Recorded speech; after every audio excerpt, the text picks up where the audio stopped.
कहानी की शुरुआत एक ऐसी रहस्यमयी स्पेसशिप से हुई जो अचानक आसमान को चीरते हुए धरती पर आ उतरी। जैसे ही उसका दरवाजा खुला, अनगिनत खतरनाक एलियंस बाहर निकल आए और आते ही पूरी दुनिया में तबाही मचा दी। करीब 3 मीटर लंबे ये एलियंस अपनी पीठ के टेंटिकल्स से नुकीले कांटे फेंक सकते थे। इनकी स्पीड इतनी तेज थी कि ये कुछ ही सेकंड में बख्तरबंद गाड़ियों को भी आसानी से पलट देते थे। ऊपर से ये जमीन के साथ साथ हवा में भी उड़ सकते थे। उनकी पीठ पर बना कवच इतना मजबूत था कि राइफल की गोलियां भी उन्हें छू तक नहीं पाती थी। हालांकि इन एलियंस की एकमात्र कमजोरी उनकी गर्दन थी, लेकिन वहां वार करना लगभग नामुमकिन था। इसलिए वे हमेशा झुंड में हमला करते और जहां पहुंचते वहां तबाही मचा देते। इसी ताकत के दम पर उन्होंने कुछ ही सालों में 99% इंसानों को खत्म कर दिया। आखिर में बचे हुए 5 लाख लोगों के पास सिर्फ एक ही रास्ता बचा, अपनी एडवांस टेक्नोलॉजी से टाइम ट्रेवल करके अतीत में जाकर मदद मांगना। इसलिए उन्होंने बिना वक्त गवाए तुरंत टाइम मशीन तैयार की और सीधे 30 साल पीछे अतीत की ओर निकल पड़े। उधर जिस दुनिया में वे पहुंचने वाले थे वहां सब कुछ बिल्कुल नॉर्मल चल रहा था। लोग आराम से बैठकर फुटबॉल मैच देख रहे थे। तभी अचानक आसमान काला पड़ गया और मैदान के बीचों बीच एक रहस्यमयी टाइम पोर्टल दिखाई देने लगा। उसके अंदर मौजूद भयानक ऊर्जा अचानक पूरे स्टेडियम में फैल गई। इसके तुरंत बाद उस पोर्टल के अंदर से हथियारों से लैस सैनिकों की एक टीम बाहर निकल आई। ये नजारा देखकर टीवी के सामने बैठे लोग पूरी तरह हैरान रह गए। तभी उसी पोर्टल से यूनिट की कमांडर बाहर आई। उसने लोगों से शांत रहने को कहा और बताया कि आज से 30 साल बाद धरती पर एक खतरनाक एलियन प्रजाति ने हमला कर दिया है। उस हमले की वजह से इंसानियत लगभग खत्म होने की कगार पर पहुंच चुकी है। इसीलिए वह इस टाइमलाइन के इंसानों से मदद मांगने आई है ताकि भविष्य की जंग में उनका साथ मिल सके। उसने चेतावनी दी कि अगर मदद नहीं मिली तो 1 साल के अंदर धरती से इंसानों का नामो निशान मिट जाएगा। ये खबर सामने आते ही पूरी दुनिया में हड़कंप मच गया। जांच के बाद साबित हो गया कि कमांडर की हर एक बात सच थी। इसीलिए तुरंत दुनिया भर से सैनिकों की भर्ती शुरू कर दी गई। उन सैनिकों में एक नाम क्रिस का भी था। भर्ती का मैसेज मिलते ही वह सीधे मिलिट्री चेकअप सेंटर पहुंच गया। अंदर जाते ही सबसे पहले उसे शर्ट उतारने को कहा गया। इसके बाद उसका हाथ एक अजीब मशीन के अंदर डाला गया। सिस्टम चालू होते ही स्क्रीन पर दिखा कि क्रिश ठीक 7 साल बाद मर जाएगा। यह बात पता चलते ही वह बुरी तरह घबरा गया। उसने तुरंत पूछा कि आखिर उसकी मौत कैसे होने वाली है, लेकिन उन्होंने कुछ भी बताने से मना कर दिया। तभी अचानक उसके हाथ में तेज दर्द उठा। असल में मशीन उसके हाथ के अंदर 3 खास चिप्स फिट कर रही थी। जैसे ही उसने हाथ बाहर निकाला तभी उसकी कलाई पर एक अजीब सा डिवाइस दिखाई देने लगा। असल में यह टीम से हर वक्त कम्युनिकेशन करने का एक ट्रांसपोर्ट सिस्टम था। इसके बाद क्रिस आखिरी बार अपनी बीवी से मिलने पहुंचा। क्रिस के हाथ में लगा डिवाइस देखते ही उसकी बीवी बुरी तरह घबरा गई। वह जानती थी कि उन खतरनाक एलियंस से जीतना लगभग नामुमकिन है। इसलिए वह नहीं चाहती थी कि क्रिस उसे और उसकी 6 साल की इकलौती बेटी को अकेला छोड़कर इस खतरनाक मिशन पर जाए। लेकिन अब क्रिस के पास पीछे हटने का कोई रास्ता नहीं था। इसलिए वापस लौटने का वादा करके वह सीधे ट्रेनिंग कैंप पहुंच गया। लेकिन वहां का माहौल बेहद डरावना था। ज्यादातर सैनिक इतने डरे हुए थे कि बंदूक पकड़ने तक की हिम्मत नहीं जुटा पा रहे थे। तभी अचानक इमरजेंसी ऑर्डर आ गया कि सभी सैनिकों को ट्रेनिंग के पूरा होने से पहले ही भविष्य में भेजना होगा। दरअसल एलियंस ने लैब पर हमला कर दिया था और वहां मौजूद दवाइयां इंसानों को बचाने की आखिरी उम्मीद थी। इसीलिए सभी नए सैनिकों को बिना तैयारी के ही सीधे मिशन पर भेजने का फैसला लिया गया। घबराए हुए सैनिक तुरंत टाइम मशीन के सामने जाकर खड़े हो गए। मशीन चालू होते ही उनके सामने एक रंग बिरंगा टाइम पोर्टल खुल गया और अगले ही पल चीखों के बीच सभी सैनिक एक एक करके उसके अंदर खींचते चले गए। कुछ ही देर बाद क्रिस का शरीर भी हवा में ऊपर उठने लगा।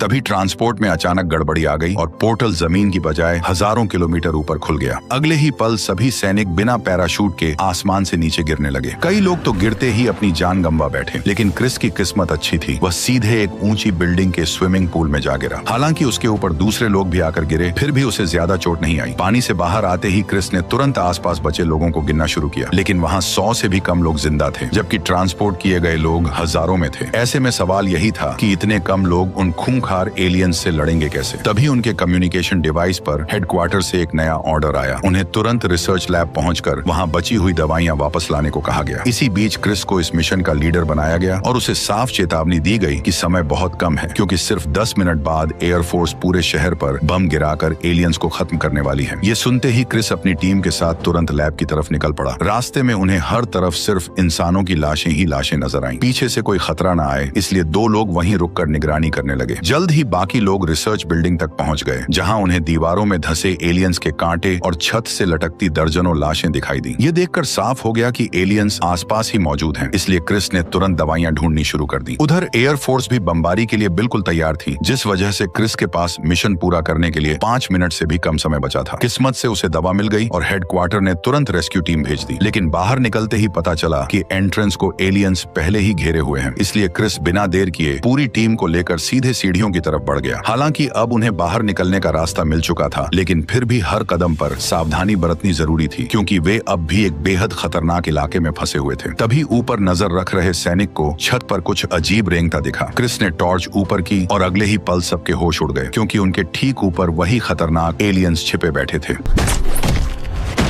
बिना एक पल गवाए सभी ने एलियंस पर हमला बोल दिया। लगातार फायरिंग से वे और ज्यादा भड़क उठे और पूरी रफ्तार से टीम की तरफ बढ़ने लगे, लेकिन क्रिस बिना रुके उन पर गोलियां बरसाता रहा। तभी अचानक एक एलियन ने अपने मजबूत कवच से सारी गोलियां रोक ली और मौका मिलते ही एक सैनिक पर टूट पड़ा। टक्कर इतनी जोरदार थी कि क्रिस भी नीचे जा गिरा, लेकिन एलियन हमला करता उससे पहले ही उसने बंदूक संभाली और ताबड़तोड़ फायरिंग शुरू कर दी। गोलियों की बारिश से पहला एलियन पीछे हट गया, लेकिन अगले ही पल एक और एलियन बाहर निकल आया। उसे देखते ही चार्ली बुरी तरह घबरा गया और बिना देखे अंधाधुंध फायरिंग करने लगा। इसी बीच बूढ़े सैनिक ने दरवाजा बंद करके एलियन को रोकने की कोशिश की, लेकिन महज 2 सेकंड में उसने दरवाजा तोड़ दिया। ये देखते ही सभी लोग डर के मारे बाहर की तरफ भागने लगे, लेकिन तभी वही एलियन उनका पीछा करते हुए वहां भी आ पहुंचा और जोर जोर से डरावनी आवाजें निकालने लगा, मानो वह अपने साथियों को कह रहा हो कि इंसानों को किसी भी कीमत पर भागने न दिया जाए। अगले ही पल हर दिशा से एलियंस बाहर निकलकर उन्हें घेरने लगे। उधर फाइटर जेट्स को शहर तक पहुंचने में अब सिर्फ 3 मिनट बचे थे। ऐसे में पूरी टीम को हर हाल में बमबारी वाले इलाके से बाहर निकलना था, लेकिन पीछे से लगातार बढ़ते एलियंस उनकी मुश्किलें और बढ़ा रहे थे। उसी वक्त रेस्क्यू टीम का काफिला आखिरी मौके पर वहां पहुंच गया, जिसे देखकर पूरी टीम खुशी से झूम उठी। लेकिन अगले ही पल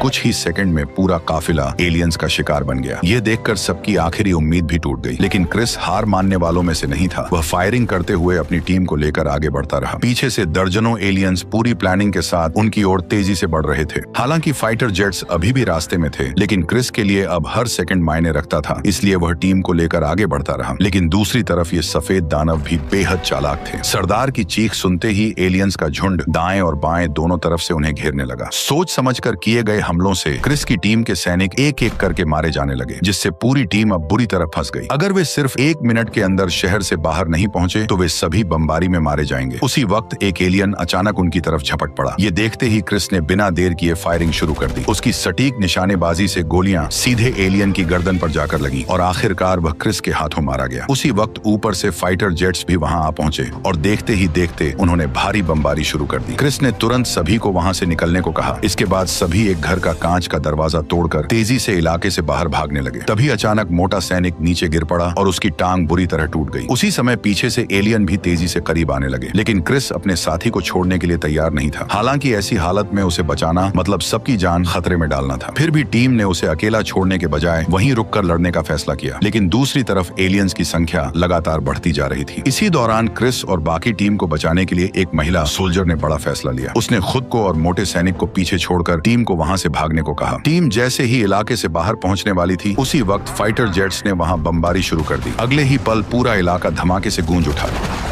जब काफी देर बाद क्रिस की आंख खुली, तब वह हेडक्वार्टर के मेडिकल कैंप में पड़ा हुआ था। हैरानी की बात यह थी कि चार्ली भी इस खतरनाक लड़ाई से जिंदा बच गया था। दोनों धीरे धीरे टेंट से बाहर निकले और तभी उन्हें एहसास हुआ कि वे लोग अब सुरक्षित इलाके में पहुंच चुके हैं। बाहर निकलते ही क्रिस की नजर ब्लैक सैनिक पर पड़ी। उसने तुरंत पूछा कि टीम के बाकी लोग कहाँ हैं। तब उसने गुस्से में बताया कि सब मारे जा चुके हैं और उनकी मौत का जिम्मेदार सिर्फ क्रिस है। उसके मुताबिक क्रिस को उस समय किसी को बचाने के लिए रुकना नहीं चाहिए था। उसे तुरंत टीम को लेकर निकल जाना चाहिए था। अगर उस समय क्रिस उसकी बात मान लेता तो शायद आज वे सब जिंदा होते। ये बात सुनकर क्रिस एक पल के लिए चुप हो गया, क्योंकि उसके पास कहने के लिए कोई शब्द नहीं थे। तभी 2 सैनिक आए और बताया कि क्रिस को हेडक्वार्टर का कमांडर बुला रहा है। जैसे ही क्रिस वहां पहुंचा, तब कमांडर ने उसे थैंक यू कहा कि उसने जान जोखिम में डालकर मिशन पूरा किया और दवाइयां सुरक्षित वापस लेकर आया। इसी बीच एक सैनिक ने कमांडर को क्रिस कहकर पुकारा। नाम सुनते ही क्रिस एक पल के लिए हैरान रह गया। तभी कमांडर ने उसे अपना पूरा नाम बताया। दरअसल जिस 5 साल की बेटी को वह अतीत में अकेला छोड़ आया था, वही अब 30 साल बाद भविष्य में अमेरिकी आर्मी की कमांडर बन चुकी थी। यह सच उसके लिए किसी झटके से कम नहीं था। कमांडर भी अपने पापा से मिलकर बहुत ज्यादा खुश थी। इसी बीच उसने बताया कि क्रिस की टीम ने जिस एलियन से लड़ाई की थी वह असल में मेल व्हाइट स्पाइक था, लेकिन अब स्क्रीन पर जो दिख रही थी वह उससे भी ज्यादा खतरनाक फीमेल व्हाइट स्पाइक है, जिसने जमीन के अंदर अपना पूरा घोंसला बना रखा है। और अब उनका अगला मिशन ही फीमेल व्हाइट स्पाइक को जिंदा पकड़ना था, क्योंकि उसी के डीएनए से एलियंस को मारने का एंटीडोट बनाया जा सकता है। इसलिए कमांडर बिना देर किए अपनी टीम के साथ हेलीकॉप्टर में बैठी और एक और खतरनाक मिशन के लिए निकल पड़ी। जल्द ही हेलीकॉप्टर घाटी के ऊपर पहुंच गया, जहां नीचे ही फीमेल व्हाइट स्पाइक छुपी बैठी थी। फिलहाल कुछ सैनिकों ने ट्रैंक्विलाइजर से उसे रोक रखा था, लेकिन उन्हें अंदाजा नहीं था कि यह सब उसका इंसानों को बुलाने का एक जाल था।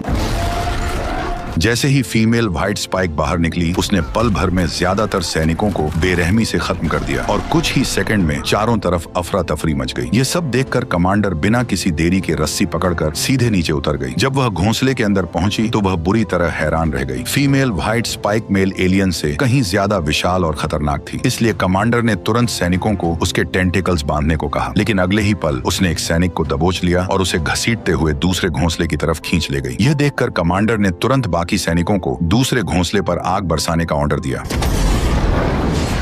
तेज आग की लपटों ने पूरे घोंसले को अपनी चपेट में ले लिया, जिससे फीमेल व्हाइट स्पाइक बुरी तरह चीख उठी और वापस अपने पहले घोंसले की तरफ भागने पर मजबूर हो गई। घोंसले में पहुंचते ही उसने सैनिकों पर हमला कर दिया, लेकिन उसकी सारी कोशिशें बेकार साबित हुई, क्योंकि कमांडर ने पहले ही उसे ट्रैंक्विलाइजर की मदद से पूरी तरह काबू में कर लिया था। ऐसा लग रहा था कि अब उसे पकड़ना बहुत आसान होगा, लेकिन असल में मामला इतना आसान नहीं था। ठीक उसी समय जब कमांडर उसे बेहोश करने वाली थी, तभी अचानक फीमेल व्हाइट स्पाइक जोर जोर से आसमान की तरफ चीखने लगी। ऐसा लग रहा था जैसे वह अपने बच्चों को वापस बुला रही हो। तभी जंगल के ऊपर पक्षियों का झुंड तेजी से उड़ने लगा, जैसे वे किसी बड़े खतरे की ओर इशारा कर रहे हों। लेकिन इस सब की परवाह किए बिना कमांडर ने तुरंत फीमेल एलियन के टेंटिकल्स पर निशाना साधकर गोली चला दी। इस शॉट ने न सिर्फ एक सैनिक की जान बचाई, बल्कि फीमेल व्हाइट स्पाइक को और ज्यादा भड़का दिया। गुस्से में वह सीधे कमांडर की ओर झपट पड़ी। जैसे ही वह उसे काटने वाली थी, सैनिकों ने तुरंत उसे खींचकर पिंजरे में बंद करने की कोशिश की, लेकिन वह इतनी ताकतवर थी कि उनकी सारी कोशिशें बेकार साबित होने लगी।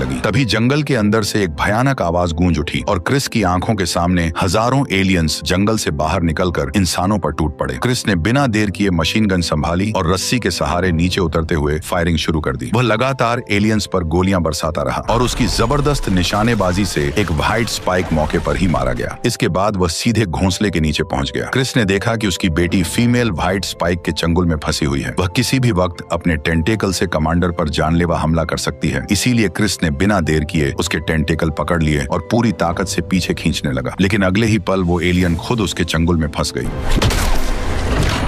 मौके का फायदा उठाकर कमांडर ने खुद को उसकी पकड़ से आजाद कर लिया। फिर सभी सैनिक मिलकर उस फीमेल व्हाइट स्पाइक को किसी तरह एक बड़े लोहे के पिंजरे में बंद करने में कामयाब हो गए। जब उन्होंने उसे पकड़ लिया, तभी ऊपर मौजूद टीम को तुरंत इसकी जानकारी मिल गई और बिना देर किए उन्होंने उसे ऊपर खींचकर सुरक्षित ले जाने की प्रक्रिया शुरू कर दी। लेकिन असली खतरा अभी भी बाकी था। लीडर के फंसते ही बाकी व्हाइट स्पाइक्स ऊपर से छलांग लगाकर हमला करने लगे, लेकिन तभी हेलीकॉप्टर के पंखे से टकराते ही उनके टुकड़े टुकड़े हो गए। इसी बीच पीछे से अचानक एक और खतरनाक आवाज गूंज उठी। तभी अचानक जंगल के अंदर से फिर से हजारों व्हाइट स्पाइक्स निकल आए। ये देखकर कमांडर तुरंत क्रिस को लेकर वहां से भागने लगी, लेकिन उसी दौरान हेलीकॉप्टर भी व्हाइट स्पाइक्स की पकड़ में आ गया और कुछ ही सेकंड में वह बेकाबू होकर इधर उधर घूमने लगा और एक जोरदार धमाके के साथ क्रैश हो गया। खतरा और बढ़ता देख क्रिस कमांडर को लेकर तुरंत काफिले के पास पहुंच गया। कमांडर गाड़ी की छत पर चढ़कर मशीन गन से लगातार फायरिंग करने लगी। धीरे धीरे एलियंस पीछे रह गए और मौका मिलते ही क्रिस गाड़ी लेकर जंगल की तरफ भाग निकला, जबकि कमांडर पीछे से उन्हें रोकने के लिए लगातार गोलियां चलाती रही। आखिरकार दोनों किसी तरह बचते बचाते फीमेल व्हाइट स्पाइक को पकड़कर बेस लौट आए। जैसे ही वे लैब पहुंचे, कमांडर ने तुरंत उस फीमेल एलियन के जहरीले खून से एंटीडोट बनाने का काम शुरू कर दिया। यह एंटीडोट बाकी व्हाइट स्पाइक्स को खत्म करने के लिए इस्तेमाल होना था। अगर यह एक्सपेरिमेंट सफल हो जाता तो इंसानों को उन्हें रोकने का आखिरी हथियार मिल जाएगा और शायद इंसानियत विलुप्त होने से बच जाएगी। इसलिए कमांडर पूरी सावधानी के साथ लगातार एक्सपेरिमेंट करती रही। उसी दौरान क्रिस को पता चला कि उसे अगले दिन अपने समय में वापस भेज दिया जाएगा। असल में कमांडर चाहती थी कि क्रिस यह पूरा रिसर्च डेटा अपने साथ वापस ले जाए, ताकि अपने समय में जाकर दवा तैयार की जा सके, क्योंकि अगर भविष्य का यह बेस तबाह भी हो गया तो भी इंसानों की उम्मीद खत्म नहीं होगी। यह जानकारी सुरक्षित रहने से लोग पहले से तैयार रहेंगे और एलियंस के हमला करते ही उन्हें रोका जा सकेगा। क्रिस और कमांडर के बीच बातचीत चल ही रही थी कि तभी अचानक एक बड़ी खुशखबरी सामने आ गई। कमांडर को वह दवा मिल गई थी जिसका रिजल्ट लगभग 100% था, लेकिन किसी को पता नहीं था कि पिंजरे में कैद फीमेल व्हाइट स्पाइक हर चीज पर नजर रखे हुए थी। जैसे ही उसे समझ आया कि इंसानों ने उन्हें खत्म करने वाला एंटीडोट तैयार कर लिया है, तब वह जोर जोर से चीखने लगी, मानो वह बाकी व्हाइट स्पाइक्स को बुलाकर मदद मांग रही हो। उसी दौरान अचानक पूरे बेस में खतरे का अलार्म बज उठा। पता चला कि व्हाइट स्पाइक एलियंस ने विशाल सुरक्षा दीवार पर हमला शुरू कर दिया है। हालात हाथ से निकलते देख सभी सैनिक तुरंत हथियार उठाकर मोर्चे पर पहुंच गए और एलियंस को रोकने के लिए अंधाधुंध फायरिंग करने लगे। स्क्रीन पर साफ दिख रहा था कि हजारों व्हाइट स्पाइक्स हर दिशा से अंदर घुसने की कोशिश कर रहे हैं। इसी बीच रेडियो पर अलर्ट आया कि क्रिस को अपने टाइमलाइन में लौटने में सिर्फ 10 मिनट बाकी हैं। ये सुनते ही दोनों जल्दी जल्दी सेफ्टी जैकेट पहनने लगे। तभी कमांडर ने क्रिस से वादा मांगा कि उसे उसकी हर बात माननी होगी। हालांकि क्रिस वापस जाने के लिए तैयार नहीं था, लेकिन कमांडर चाहती थी कि वह किसी भी हालत में एंटीडोट अपने साथ लेकर जाए, क्योंकि इंसानों को बचाने की अब बस यही एक उम्मीद बची थी। उसी वक्त एलियंस का विशाल झुंड सिक्योरिटी सिस्टम तोड़ते हुए सीधे बेस तक पहुंच गया। हालात इतने तेजी से बिगड़े कि कुछ ही सेकंड में पूरा बेस खतरे में आ गया। ऊपर से लगातार फाइटर जेट्स फायरिंग कर रहे थे, लेकिन एलियंस की भीड़ रुकने का नाम नहीं ले रही थी। ऐसे में सबका एक ही मिशन था कि ट्रांसफर टावर किसी तरह सुरक्षित रहे ताकि क्रिस दवा के साथ वापस जा सके। उसी वक्त कुछ एलियंस लैब में घुस गए और सारी रिसर्च तोड़ते हुए फीमेल व्हाइट स्पाइक को आजाद कर दिया। जैसे ही वह बाहर आई, उसने तुरंत क्रिस और कमांडर की तलाश शुरू कर दी। उसे अच्छी तरह पता था कि अगर उसने दोनों को नहीं रोका तो भविष्य में उसके पूरे झुंड का अंत हो जाएगा। हालांकि उसके पास ज्यादा समय नहीं था, क्योंकि अब घड़ी में सिर्फ 6 मिनट बाकी थे। अगर वे बस कुछ देर और टिके रहेंगे तो क्रिस सुरक्षित अपने टाइमलाइन में वापस जा सकेगा। अब यह पूरी जिम्मेदारी कमांडर के कंधों पर थी, क्योंकि वो हर हाल में अपने पिता को सुरक्षित वापस भेजना चाहती थी। लेकिन तभी अचानक उनका सामना फीमेल व्हाइट स्पाइक से हो गया। दानव जैसे ही उनकी तरफ पलटा, दोनों वक्त रहते उसकी नजरों से छिप गए। उन्हें न देखकर फीमेल व्हाइट स्पाइक गुस्से में चीख उठी और अपने पूरे झुंड को उनकी तलाश में लगा दिया। उधर घड़ी में अब सिर्फ 5 मिनट बाकी रह गए थे। कमांडर धीरे से बाहर की तरफ देखने लगी, लेकिन अगले ही पल एक एलियन उसके बिल्कुल सामने आ पहुंचा। दरअसल चारों ओर दर्जनों व्हाइट स्पाइक्स उनकी तलाश में घूम रहे थे। हालात देखकर साफ लग रहा था कि अब बच निकलना लगभग नामुमकिन है, क्योंकि हर ओर सिर्फ वही एलियंस नजर आ रहे थे। दोनों ने उस हालात में बिना कुछ कहे सिर्फ एक दूसरे को देखा। अगले ही पल वे दरवाजे की तरफ पलटे और सामने आ रहे व्हाइट स्पाइक्स पर गोलियां बरसानी शुरू कर दी। भागने का रास्ता न होने की वजह से कई एलियंस वहीं मारे गए। इसी मौके का फायदा उठाकर दोनों पीछे वाले रास्ते से आगे बढ़ने लगे, लेकिन हर तरफ से एलियंस ने उन्हें घेरा हुआ था। लेकिन दोनों इतनी सटीक तरीके से उनकी गर्दन पर वार कर रहे थे कि एलियंस को पलटकर हमला करने तक का मौका नहीं मिला। जैसे ही रास्ता साफ हुआ, दोनों तुरंत हेलीकॉप्टर की तरफ बढ़ने लगे। उसी वक्त एक व्हाइट स्पाइक ने हमला करके कमांडर के पेट को चीर दिया और वह अचानक नीचे गिर पड़ी। क्रिस ने गुस्से में तुरंत उस पर ताबड़तोड़ फायरिंग शुरू कर दी, लेकिन हमला होते ही वह चालाक दानव पीछे हट गया। उधर कमांडर दर्द सहते हुए किसी तरह अपने शरीर में घुसी कील निकालने लगी। उसी पल उन्हें बचाने आया हेलीकॉप्टर भी एलियंस की चपेट में आ गया, लेकिन इतनी मुश्किलों के बावजूद भी क्रिस अपनी बेटी को लेकर नीचे की तरफ भागता रहा। ठीक उसी पल एलियंस के हमले की वजह से एक बड़ा जहाज सीधे बेस से जा टकराया और एक ऐसा जोरदार धमाका हुआ कि पूरा बेस धुएं के गुबार में गायब हो गया। ये भयानक मंजर देखकर क्रिस के चेहरे पर एक अजीब सी खामोशी छा गई। ऊपर से उसकी बेटी की हालत लगातार बिगड़ती जा रही थी और ऐसा लग रहा था मानो मौत अब उसके बिल्कुल करीब खड़ी हो। ऐसी हालत में भी उसने अपने पिता से कहा कि उन्हें हर हाल में दवाई को वापस ले जाना होगा, क्योंकि सिर्फ वही दवाई पूरी दुनिया को बचा सकती है। इतना कहते ही उसकी आंखों से आंसू बहने लगे। दूसरी तरफ अपनी बेटी की ऐसी हालत देखकर क्रिस की आंखें भी नम हो गईं। वह बार बार उसे अपने साथ वापस चलने के लिए कह रहा था, लेकिन शायद किस्मत को उनका साथ मंजूर नहीं था। तभी अचानक वहाँ फीमेल व्हाइट स्पाइक आ पहुंची। जैसे ही वह दोनों पर हमला करने वाली थी, तभी उनके नीचे का पुल टूटकर बिखर गया। ठीक उसी पल एलियन ने कमांडर का पैर पकड़ लिया और वह भी उसके साथ नीचे गिर गई, लेकिन तभी क्रिस ने तुरंत उसका हाथ कसकर पकड़ लिया। अब टाइम पोर्टल खुलने में सिर्फ 30 सेकंड बचे थे। वहीं नीचे फीमेल व्हाइट स्पाइक लगातार ऊपर चढ़ने की कोशिश कर रही थी और हर हाल में क्रिस तक पहुंचना चाहती थी, लेकिन इस सब की भनक कमांडर को पहले ही लग चुकी थी। इसलिए उसने तुरंत अपना हाथ छुड़ा लिया और एलियन के साथ नीचे गिरने लगी। क्रिस यह देखकर खुद को रोक नहीं सका और तुरंत उसके पीछे कूद पड़ा। पोर्टल खुलते ही वह सीधे अपनी दुनिया में ट्रांसपोर्ट हो गया और यहीं पर कहानी का पार्ट 1 भी खत्म हो गया। अब आगे की कहानी में पता चलेगा कि क्रिस इन खतरनाक एलियंस को धरती पर हमला करने से पहले कैसे रोकेगा। अगर आप पार्ट 2 देखना चाहते हो तो कमेंट जरूर करना और चैनल पर नए हो तो सब्सक्राइब करके वीडियो को लाइक कर देना।